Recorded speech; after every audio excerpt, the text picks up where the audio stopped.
profoundly stronger position, and he will explain in his speech today why he thinks that's the case. Yeah.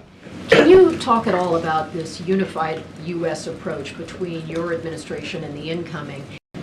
Well, first, remember that when the Ukraine war kicked off, started in those early months in 2022, oil prices spiked way above $100. The price environment for us to put sanctions on Russia's oil sector at that time would have meant a really significant hit to the American pocketbook and the American consumer.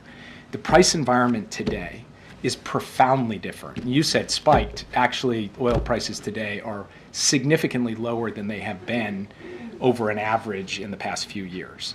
So actually, we have just a fundamentally different price environment, and that is the reason for why now.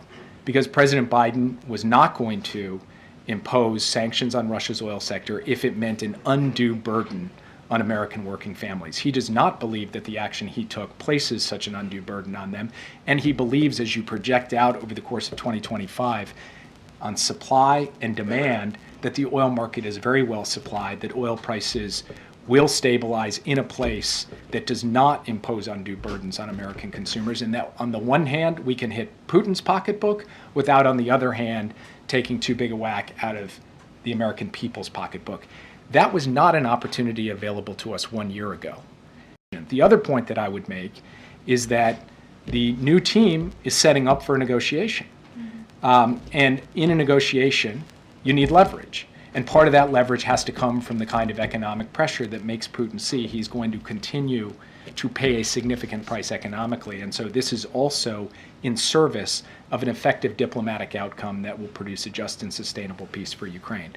With respect, did you coordinate that with the incoming team? I'm not going to say we coordinated it, but we informed them of what we intended to do, because we were trying to maintain transparency through the transition and share with them the actions that we are taking in advance so that they aren't surprised by any of them. That also goes for the AI diffusion rule.